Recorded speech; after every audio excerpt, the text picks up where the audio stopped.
Hello students, welcome to the chemistry class. In previous lecture we discuss about the quantum numbers. हमने दो quantum number discuss कर लिए basically, principal quantum number और azimuthal quantum number. तो आज हम discuss करेंगे यहाँ पर थर्ड क्वांटम नंबर जिसका नाम क्या है, मैग्नेटिक क्वांटम नंबर। तो मैग्नेटिक क्वांटम नंबर बेसिकली क्या आपको एक्सप्लेन करेगा, ये एक्सप्लेन करेगा। हम लोगों ने जैसे बोहर मॉडल के अंदर एक बात पढ़ी थी, उसकी लिमिटेशन में आया था कि जो लाइन स्पेक्ट्रा की लाइंस होती है वो मैग्नेटिक फील्ड या इलेक्ट्रिक फील्ड के अंदर रखने से स्प्लिट हो जाती है, टूट जाती है वो लाइन, यानी कि फर्दर डिवाइड हो जाती है वो लाइन। भाई ऐसे एक लाइन आ रही है, जैसे ही वो मैग्नेटिक फील्ड की प्रेजेंसी में रखेंगे वो डिवाइड हो जाएगी दो भागों में। क्लियर है, स्प्लिट हो जाएगी, कहने का मतलब मेरा। तो यहाँ पर ये एक्सप्लेन करेगा कि splitting of a spectral line in presence of external magnetic field, कि एक्सटर्नल मैग्नेटिक फील्ड की प्रेजेंसी में जो स्पेक्ट्रल लाइंस है वो कैसे स्प्लिट हो जाती है, इस बात को क्या एक्सप्लेन करेगा। मैग्नेटिक क्वांटम नंबर एक्सप्लेन करने में हेल्प करता है इस चीज़ को। तो स्प्लिटिंग ऑफ जो स्पेक्ट्रल लाइंस है इन प्रेजेंसी ऑफ मैग्नेटिक फील्ड, उसे हम जीमन इफेक्ट भी कहते हैं। ये हमने पहले बोहर मॉडल के अंदर अच्छे से डिस्कस कर लिया था बेटा। तो यहाँ पर बेसिकली स्प्लिटिंग होती क्यों है, इस बारे की अगर हम बात पढ़ें तो सबसे पहले हम ये देखते हैं कि जो इलेक्ट्रॉन है ना, इलेक्ट्रॉन वो एक चार्ज पार्टिकल है। क्या है? एक चार्ज पार्टिकल होता है एक इलेक्ट्रॉन, और जब वो रिवॉल्व करेगा, न्यूक्लियस के चारों तरफ रिवॉल्व करता है वो, तो वहाँ पर एक इलेक्ट्रिक फील्ड पैदा हो जाएगा। क्योंकि चार्ज बॉडी जब मूव करती है तो क्या होता है, इलेक्ट्रिसिटी फ्लो होती है, इलेक्ट्रिसिटी पैदा होती है, या कह लीजिए इलेक्ट्रिक फील्ड पैदा होगा। और जब इलेक्ट्रिक फील्ड मूव कर रहा हो तो उसके आसपास मैग्नेटिक फील्ड भी प्रोड्यूस होता है। ये बात 10th क्लास के अंदर अच्छे से आती है बेटा, कि एक मूविंग जो इलेक्ट्रिक फील्ड है वो मैग्नेटिक फील्ड प्रोड्यूस करता है। तो कहने का मेरा मतलब है कि जब न्यूक्लियस के चारों तरफ इलेक्ट्रॉन रिवॉल्व करता है तो वहाँ पर इलेक्ट्रिक फील्ड पैदा होता है, और उस इलेक्ट्रिक फील्ड के कारण वहाँ पर मैग्नेटिक फील्ड पैदा होता है।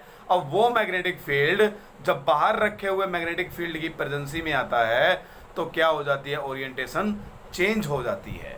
क्या हो जाती है बेटा, बेसिकली ओरिएंटेशन चेंज हो जाती है किसी भी इलेक्ट्रॉन की एक सब सेल के अंदर। एक सब सेल के अंदर जो उसकी ओरिएंटेशन है वो एक स्पेसिफिक, एक प्रेफर्ड ओरिएंटेशन के अंदर मूव करना स्टार्ट कर देता है। क्लियर है? तो बेसिकली जो ओरिएंटेशन होता है, मतलब कौन सी एक्सिस के अलोंग वो रिवॉल्व कर रहा है इलेक्ट्रॉन, एक्स एक्सिस के अलोंग, वाई के अलोंग, जेड के अलोंग, या कौन सी एक्सिस है जिसके अलोंग इलेक्ट्रॉन रिवॉल्व कर रहा है, बेसिकली जिसके डायरेक्शन में वो जा रहा है।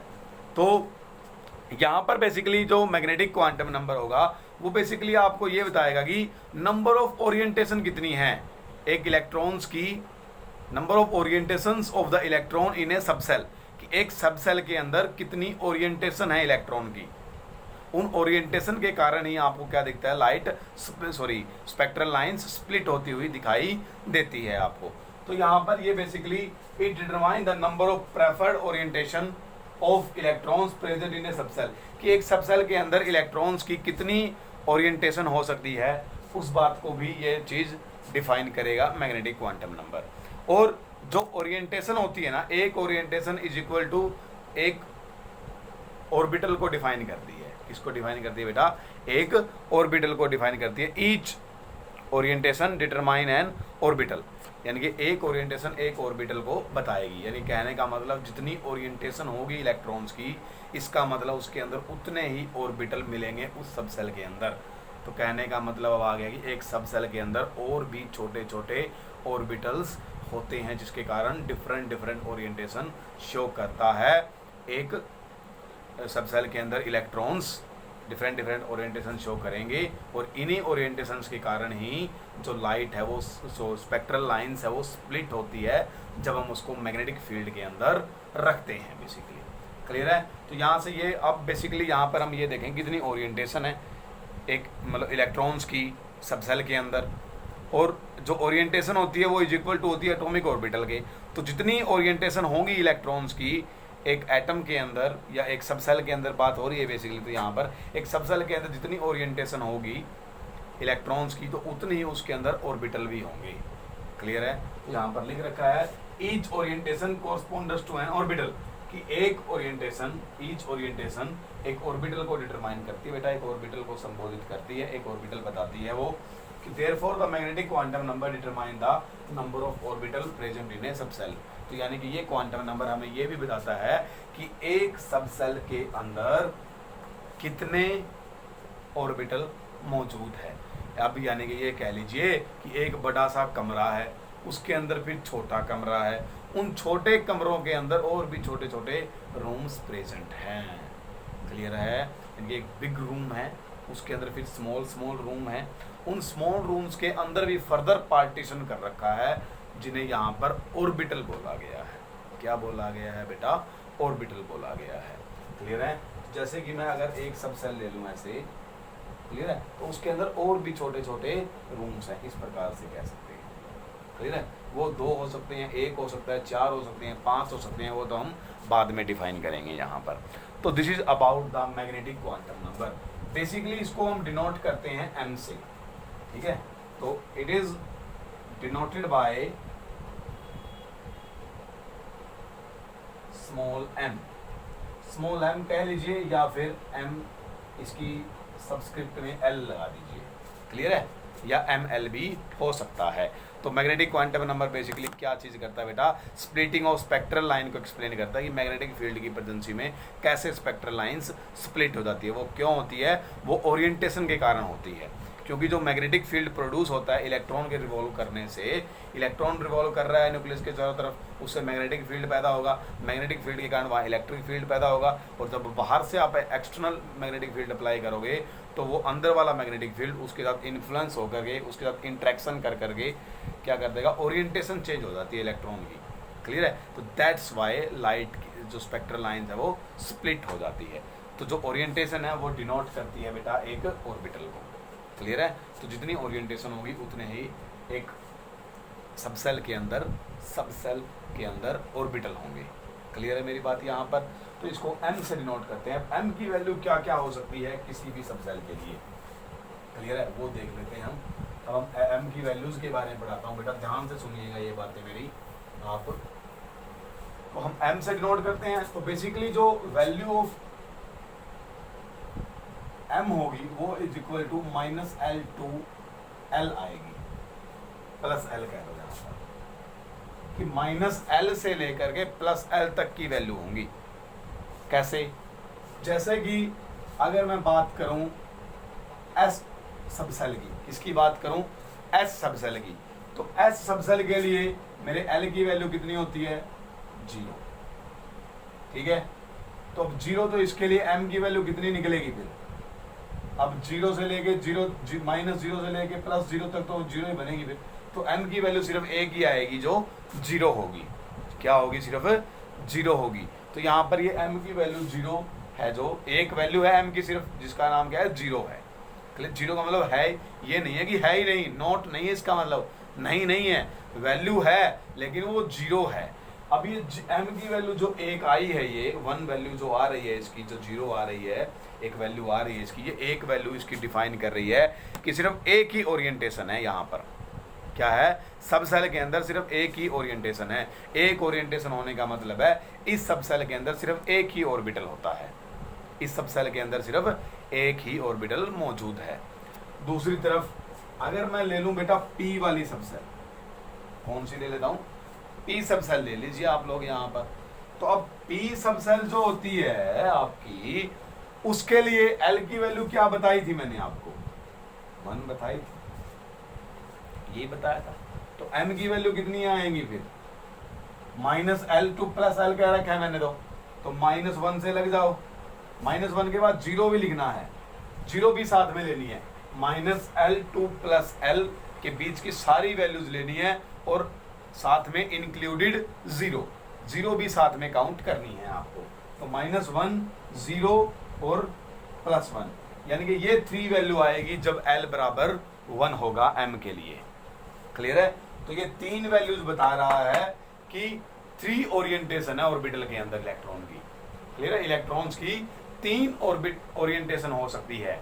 3 ओरिएंटेशन का मतलब 3 ऑर्बिटल है। वो 3 ओरिएंटेशन बेसिकली एक्स एक्सिस के अलोंग होगी, वाई एक्सिस के अलॉन्ग होगी एक, और तीसरी जेड एक्सिस के अलॉन्ग हो सकती है। एक्स वाई जेड एक्सिस के अलॉन्ग ओरिएंट कर सकता है, मूव कर सकता है इलेक्ट्रॉन जो होगा एक सब सेल के अंदर। तो टोटल कितनी सब सेल होगी बेटा? 3 सब सेल हो गई है। ठीक है, इनके नाम बेसिकली किस तरह से हो सकते हैं? पी एक्स, पी वाई और पी जेड। ठीक है, चाहे पी एक्स हो, पी जेड हो, पी वाई हो, एल की वैल्यू इन तीनों के लिए 1 रहेगी भाई। पहले क्लियर कर देता हूं मैं इस बात को, क्या रहेगी? 1। क्लियर है मेरी बात? यहां पर पीछे कोई हो, एक्स हो, वाई हो, जेड हो, एल की वैल्यू कभी नहीं बदलने वाली। ये बात मैं फिक्स कर देता हूं। वैल्यू किसकी चेंज होगी? सिर्फ एम की वैल्यू चेंज होगी। किसकी वैल्यू चेंज होगी बेटा? एम की। क्लियर है? तो यहां पर जो मेरा जेड है उसके लिए एम 0 होता है, और जो वाई है उसके लिए -1 होता है, और एक्स के लिए +1 होता है। ये आपको याद रखना पड़ेगा कि जेड के लिए वैल्यू 0 होती है, वाई के लिए एम की वैल्यू -1 होती है, और एक्स के लिए वैल्यू +1 होती है। ठीक है, इन बातों को आपको याद रखना। ये एम की वैल्यूज है। पी एक्स के लिए एम कितना होगा? +1, प्लस ही लिखना होगा, साथ में ये पॉजिटिव का साइन लगाना होगा आपको। पी वाई के लिए -1 लिखना होगा, माइनस का साइन लगाना है, और पी जेड के लिए एम की वैल्यू 0 होगी। तो यानी कि जो पी सब सेल होती है उसके अंदर 3 छोटी छोटी और ऑर्बिटल्स होते हैं, जिनका नाम क्या है? P X, P Y, P Z. P X, P Y, P Z. P X, P Y, P Z. P X, P Y, P Z बेटा। क्लियर है? तो 3 ऑर्बिटल होंगे पी के अंदर। उसके बाद मैं अगर आगे जाऊं, जैसे कि डी वाली सबसेल की बात करूं मैं, तो डी के लिए कितना पढ़ा रखा है मैंने? 2 पढ़ा रखा है।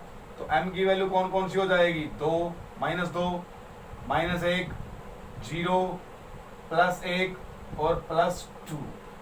-L2 +2 कह रखा है मैंने, तो यानी कि -2 to +2 के बीच की सारी लिख दीजिए। सारी टोटल कितनी होगी? 5 वैल्यूज हो गई है यहाँ पर एम की। 5 वैल्यूज का मतलब है 5 ओरिएंटेशन होगी इलेक्ट्रॉन्स की इस डी सबसेल के अंदर। 5 ओरिएंटेशन का मतलब यानी कि डी सबसेल के अंदर 5 ऑर्बिटल होते हैं। इनके 5 ओरिएंटेशन शो करेगा इलेक्ट्रॉन्स, और ये क्या होंगे? आपकी 5 वैल्यूज होंगी, यानी कि 5 ऑर्बिटल आपको मिलेंगे वहां पर। क्लियर है? और ऑर्बिटल कौन कौन से होंगे वो? जैसे पी के अंदर तो मैंने बता दिया एक्स, वाई और जेड होगा। यहाँ पर आपके जो ऑर्बिटल्स है वो कौन कौन से होंगे बेटा? अगर मैं इस डी के लिए लिख रहा हूँ, यहाँ पर लिख के दिखा रहा हूँ आपको, तो कौन कौन से होंगे बेटा आपके यहाँ पर? D X Y, D Y Z, D X Z, D Z square और D X square minus Y square. ये वैल्यूज होंगी 5। ये सॉरी ओरिएंटेशन होगी। ये उन ऑर्बिटल्स के नाम कह लीजिए आप लोग। तो डी सबसेल के अंदर 5 ऑर्बिटल है, उनके नाम क्या क्या होंगे? D X Y, D Y Z, D Z X, D Z square, D X square minus Y square basically बेटा। क्लियर है? अब इनके लिए एम की वैल्यू कौन सी किस किस के लिए होगी? अब जेड स्क्वेयर के लिए होगी वैल्यू 0। जेड स्क्वेयर के लिए बिल्कुल रट लीजिए, कितनी होगी? 0 वैल्यू हो जाएगी आपकी। क्लियर है? और एक्स वाई के लिए कितना हो जाएगा? -2। क्लियर है? जेड स्क्वेयर के लिए एम की वैल्यू 0, एक्स वाई के लिए -2। याद रख लोगे? एक्स वाई मैंने सबसे पहले लिखा है, -2 से लग जाइए आप लोग। क्लियर है? और +2 किसके लिए होगा? X square minus Y square के लिए। इसके लिए कितना होगा? X square minus Y square के लिए। क्लियर है? तो बेसिकली मेरा कहने का मतलब है यहाँ पर कि जो वैल्यूज होगी यहाँ पर मेरी एम की इन ऑर्बिटल्स के लिए, तो वो वैल्यू मैं यहाँ पर डिफाइन कर रहा हूँ आपको। अब आपका क्या रह गया? एक्स जेड और एक्स वाई रह गया। अब अगर मैं एक्स जेड की बात करूँ बेटा, तो एक्स जेड के लिए वैल्यू होती है +1। क्या होती है एक्स जेड के लिए? +1। तो इसके लिए कितनी आएगी? -1। तो दी ये एम की वैल्यूज है, इनको रट लीजिए भाई। मैं तो क्लियरली बात कह रहा हूँ। रटने का तरीका, जेड स्क्वेयर के लिए 0 होगी भाई, जेड स्क्वेयर के लिए 0। फिर जहां जहां पर एक्स और वाई दोनों चीज इकट्ठे हैं, जहां पर एक्स और वाई दोनों इकट्ठे हैं, वहाँ पर 2 वैल्यू होगी। अब ये देखना +2 होगी -2, एक्स वाई यहाँ पर दोनों इकट्ठे हैं, यहाँ पर नहीं है, यहाँ पर नहीं है एक्स वाई, यहाँ पर भी है एक्स वाई, x² - y² है, तो x² - y² में +2 होगी और एक्स वाई में कितना होगा -2 होगा। बाकी दो बच गए, उनमें 1 1 की वैल्यू बचेगी, एक्स जेड के लिए +1 और वाई जेड के लिए -1 वैल्यूज होगी यहाँ पर। क्लियर है। इसके बाद अगर मैं अगली सब सेल की बात करूँ, थर्ड सब सेल की बात करूँ, जिसका नाम बेसिकली एफ हम लोग कहते होते हैं, तो उसके लिए बेटा कितने आ जाएंगे फिर, यहाँ पे देखिए, अगर मैं एफ के लिए बात करूँ तो मेरा एफ के लिए एल कितना होता है 3 होता है, तो एम की वैल्यू कौन कौन सी होंगी फिर मेरी यहाँ पर -3 -2 -1 0 +1 +2 और +3। ये 7 वैल्यूज आएंगी एम की, यानी कि 7 ओरिएंटेशन होंगी इलेक्ट्रॉन्स की इस एफ वाले सब सेल के अंदर, और 7 ओरिएंटेशन होंगी का मतलब 7 ऑर्बिटल होते हैं एफ सब सेल के अंदर। क्लियर है। ये नाम, इनके क्या क्या नाम होते हैं, अब एफ वाले के जो सब सेल होएगी, सॉरी जो ऑर्बिटल्स होंगे वो आपको हायर क्लासेज में आएंगे। जैसे इसके नाम है ना dxy y z z x z square x square - y square, इनके तो आप याद कर लीजिए p के और d के लिए, इनके तो आपको हायर क्लासेज में आएंगे, तो अभी याद करने की आपको ऐसी कोई भी आवश्यकता नहीं है। तो टोटल कितनी वैल्यूज होगी 7। तो ये m की वैल्यू एक्चुअली में आपको बता दी है नंबर ऑफ ऑर्बिटल्स के बारे में। किसके बारे में बता दिया है कि एक सब सेल में कितने ऑर्बिटल मौजूद है। अब एक्चुअली में अगर आपको सीधा बताना ना कितने ऑर्बिटल मौजूद होंगे एफ में, तो इसके लिए सीधा फॉर्मूला है 2l+1। क्या फॉर्मूला है 2l+1। अब एफ के लिए एल कितना होता है, कितना बताया मैंने 3 बता रखा है, +1 कितना हो गया टोटल 7 आ गया। तो यानी कि 2l+1 बता दें नंबर ऑफ ऑर्बिटल कितने होंगे किसी भी एक सब सेल के अंदर, तो उसका फॉर्मूला है 2l+1। Number of orbital find out करने का, नंबर ऑफ ऑर्बिटल्स इन ए सब सेल, इसके बराबर होगा 2l+1 के बराबर होता है। ठीक है। एल वैल्यू रख लीजिए किसी भी जिस भी सब सेल की बात हो रही है। 7 का है, 7 आए, काउंट कर लो 1 2 3 4 5 6 7 आ गया मेरा।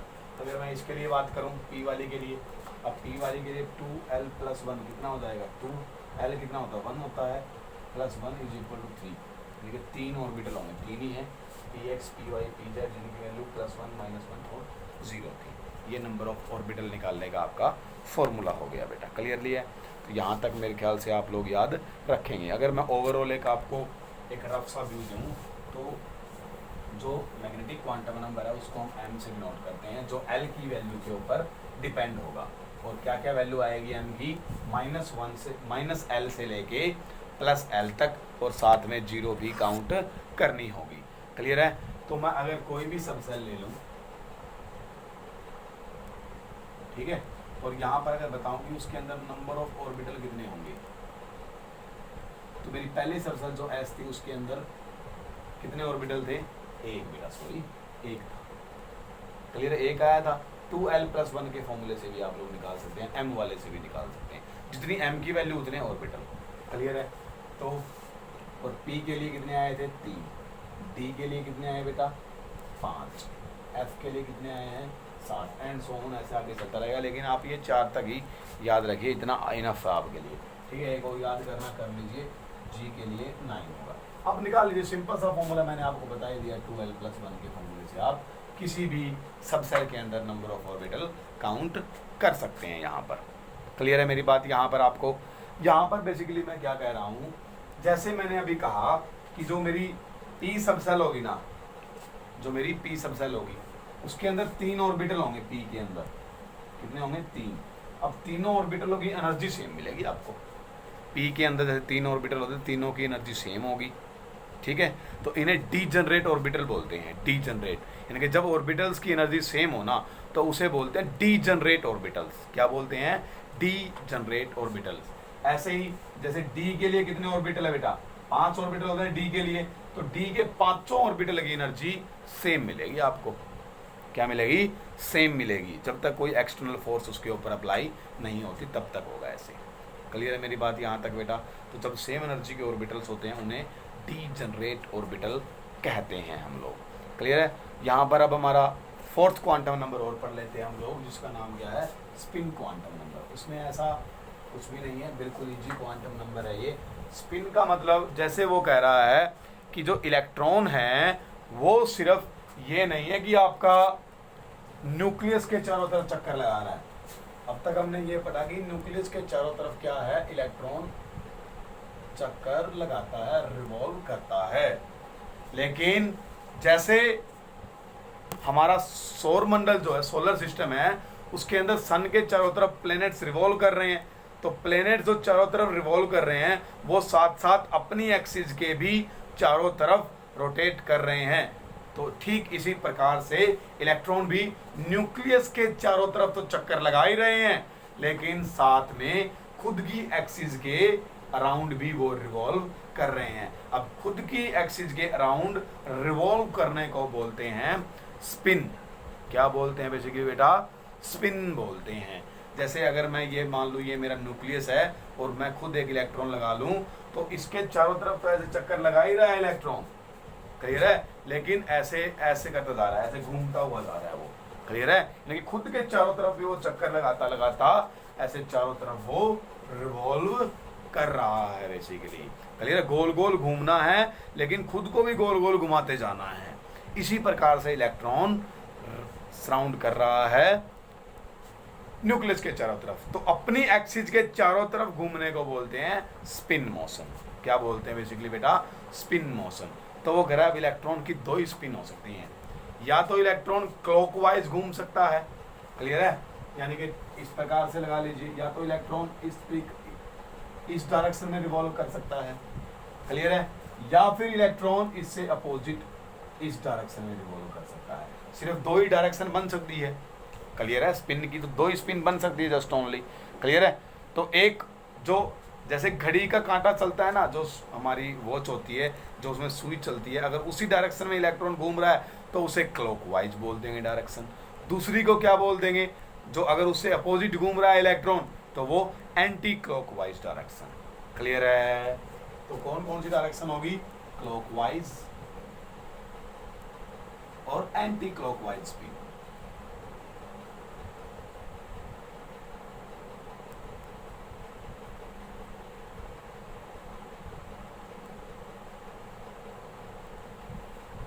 क्लियर है? क्लॉकवाइज स्पिन के लिए वैल्यू आएगी +1/2 और इसके लिए आएगा -1/2। ये वैल्यूज है, एक फिक्स्ड है, बस जस्ट आप इनको याद कर लीजिए, रोटेशन के नाम है ये बस ओनली। क्लियर है? तो यहाँ पर अब क्या है, जो क्लॉकवाइज होती है उसको +1/2 कहते हैं, जो एंटी क्लॉकवाइज स्पिन होती है उसको -1/2 कहते हैं। अब जो स्पिन क्वांटम नंबर है वो एक्चुअली में क्या करता है बेटा? Help to explain the magnetic property of the substance. तो it helps to explain the magnetic properties of electron, sorry an atom. एक एटम की मैग्नेटिक प्रॉपर्टीज को ये डिफाइन करने में क्या करता है? हेल्प करता है। एक एटम लगा लीजिए, एक सब्सटेंस लगा लीजिए, क्लियर है, या फिर और सब्सटेंस।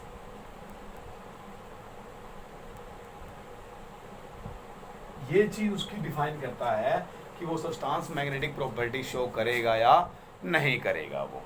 क्लियर है? अब मैग्नेटिक प्रॉपर्टियाँ डिपेंड करेगा, जैसे मैंने अभी बताया कि एक ऑर्बिटल, मैं एक ऑर्बिट को ऐसे बता रहा हूँ, और एक ऑर्बिट के अंदर हमेशा 2 इलेक्ट्रॉन होंगे। कितने होंगे?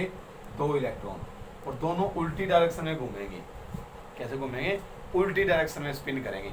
एक अगर क्लॉकवाइज कर रहा होगा, दूसरा एंटी क्लॉकवाइज करेगा। ये बात हमेशा डैम श्योर है बेटा। क्लियर है? तो एक की डायरेक्शन दूसरे की डायरेक्शन को कैंसिल आउट कर देगी। इनके एक स्पिन के कारण जो मैग्नेटिक फील्ड पैदा होगा तो दूसरी स्पिन का जो मैग्नेटिक फील्ड उसके जस्ट अपोजिट होगा, तो वो एक दूसरे को क्या कर देंगे, कैंसिल आउट कर देंगे। तो ओवरऑल मैग्नेटिक प्रॉपर्टी जीरो हो जाएगी, यानी कि वो सब्सटेंस मैग्नेटिक नहीं रहेगा, वो डायामैग्नेटिक बन जाएगा। क्या बन जाएगा, डायामैग्नेटिक। हाँ, अगर उसके अंदर ऐसे पेयर फॉर्म में नहीं है ऑर्बिटल, सिर्फ ऐसे इलेक्ट्रॉन है, और भी ऑर्बिटल है जैसे उसके अंदर, क्लियर है, उनके अंदर सिर्फ ऐसे इलेक्ट्रॉन है, क्लियर है, तो ये वाले इलेक्ट्रॉन्स क्या है, अब एक दूसरे की स्पिन को कैंसिल नहीं करेंगे। इसकी भी डायरेक्शन देखो ऊपर की तरफ है, इसकी भी डायरेक्शन ऊपर की तरफ है, इसकी डायरेक्शन ऊपर की तरफ है। अब ये वाले सब्सटेंस क्या है, एक दूसरे की स्पिन को कैंसिल आउट नहीं कर पाएंगे पुत्र, क्या नहीं कर पाएंगे, स्पिन को कैंसिल आउट नहीं कर पाएंगे। तो ऐसा सब्सटेंस जिसके अंदर ऐसे, अब वो वाले क्या थे जो ऊपर मैंने बताया था, यहाँ पर इलेक्ट्रॉन पेयर्ड फॉर्म में थे, किसमें थे, पेयर्ड फॉर्म में, एक ऑर्बिटल के अंदर पेयर फॉर्म में थे। अगर सारे एक एटम के अंदर या एक सब्सटेंस के अंदर जितने भी ऑर्बिटल है, सब के अंदर अगर पेयर्ड फॉर्म में इलेक्ट्रॉन है, किसके अंदर है बेटा, अगर पेयर्ड फॉर्म के अंदर इलेक्ट्रॉन मौजूद है, देन सब्सटेंस क्या होएगा, डायामैग्नेटिक, यानी कि वो मैग्नेटिक प्रॉपर्टी शो नहीं करेगा, यानी कि वो मैग्नेटिक नेचर का नहीं होगा। हाँ, अगर उस सब किसी भी सब्सटेंस के अंदर जो ऑर्बिटल है उनके अंदर अगर अनपेयर्ड इलेक्ट्रॉन है, यानी कि जब ऑर्बिट के अंदर अगर एक एक ही इलेक्ट्रॉन है, सिर्फ क्या है, एक एक ही इलेक्ट्रॉन है, तो वो वाला सब्सटेंस जो है, यानी कि जिसके अंदर अनपेयर्ड इलेक्ट्रॉन मौजूद होंगे ऑर्बिटल्स के अंदर, तो वो वाला सब्सटेंस मैग्नेटिक प्रॉपर्टी शो करेगा। वो पैरामैग्नेटिक भी हो सकता है, वो फेरोमैग्नेटिक भी हो सकता है। इन बातों को हम आगे डिस्कस करेंगे, ये सब्सटेंस कैसे होते हैं, क्लियर। पैरामैग्नेटिक क्या होता है, एक हिसाब से एक अभी याद ये कर लीजिए कि सब्सटेंस मैग्नेटिक प्रॉपर्टीज शो करेगा, यानी कि मैग्नेट की तरह बिहेव कर सकता है, क्लियर है मेरी बात यहाँ पर। यानी कि जब एक्सटर्नल मैग्नेटिक फील्ड रखेंगे तो उसकी तरफ अट्रैक्ट हो सकता है सब्सटेंस, अगर सब्सटेंस के अंदर ऐसे अनपेयर्ड इलेक्ट्रॉन मौजूद है तो। और अगर ऐसे है, पेयर्ड फॉर्म में है, पेयर है, क्लियर है, पेयर की फॉर्म में पेयर हमेशा ऐसे उल्टे सुल्टे ही मिलेंगे, अपोजिट ही मिलेंगे एक दूसरे के, ये बात डैम श्योर है। क्यों होते हैं, मैं ये बात आगे पढ़ाऊंगा आप लोगों को, क्लियर है मेरी बात यहाँ पर बेटा, अंडरस्टूड है। अब एक नोटेशन जो ऊपर की तरफ वो क्लॉकवाइज मान लो, नीचे वाली एंटी क्लॉकवाइज मान लो, तो एक प्लस शो करेगा 1/2, दूसरा -1/2 करेगा। तो स्पिन जो क्वांटम नंबर है उसको, स्पिन क्वांटम नंबर को जनरली डिनोट करते हैं बेटा एस से, स्पिन को किससे डिनोट करते हैं, एस के साथ डिनोट करते हैं, क्लियर है, एस के साथ। जो स्पिन है वो ±1/2 कुछ भी हो सकती है, क्लियर है। इसको हार्ड एंड फास्ट हम बता नहीं सकते कैसा है, वो तो अगर हमें ऐसे नोटेशन लिख रखी हो ना, तब तो हम बता देंगे भी हाँ इतनी है, या हमें वो कह दे कि क्लॉकवाइज घूम रहा है इलेक्ट्रॉन, तब तो हम बता देंगे, वरना ऐसे देखने से पता नहीं चलेगा हमें कि वो क्लॉकवाइज है या एंटी क्लॉकवाइज, तो एक्सपेरिमेंटली पता चल सकता है सिर्फ, क्लियर है। तो अब आपको जैसे पेपर में अब न्यूमेरिकल आगे आपकी बुक में कुछ सम दे रखे हैं, एक्सरसाइज है बेटा, कुछ सोल्ड भी है, वो ट्राई कर लीजिएगा आप लोग, क्लियर है। तो जैसे कि आपके लिए वो पूछेगा कि बेटा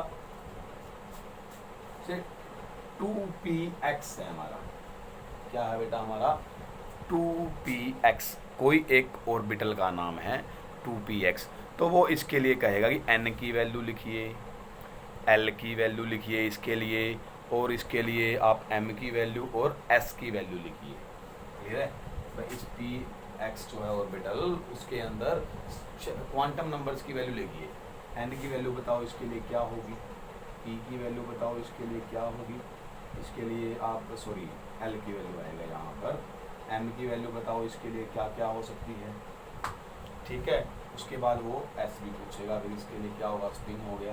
तो n तो इसके लिए कितना होगा, आगे लिखा हुआ मैंने बता रखा है 2 होगा, ठीक है बेटा।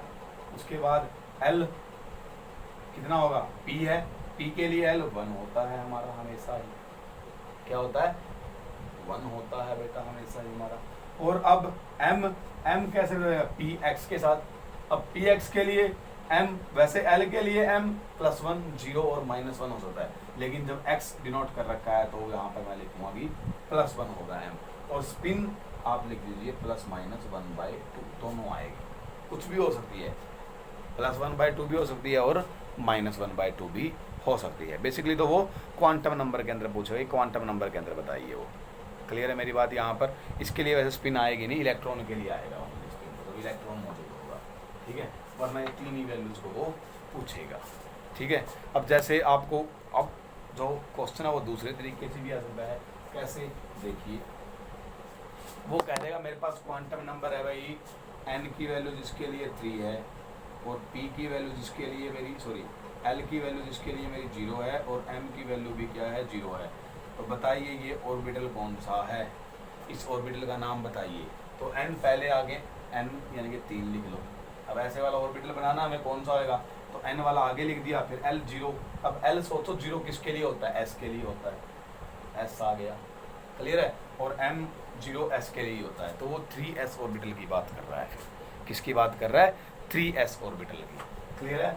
बस ये n जो दे रखा है वो आगे लिखो, l की वैल्यू है जो आंसर है वो वाला आगे लिख लो, क्लियर है। तो इस तरह से हो जाएगा। अगर ऐसे होता कि l की वैल्यू यहाँ पर कितनी दे रखी होती 1 और यहाँ पर m की वैल्यू लिखा होता, उसको 0 ही लिखा होता मान लीजिए, तब क्या होती फिर उसका ऑर्बिटल, ठीक है।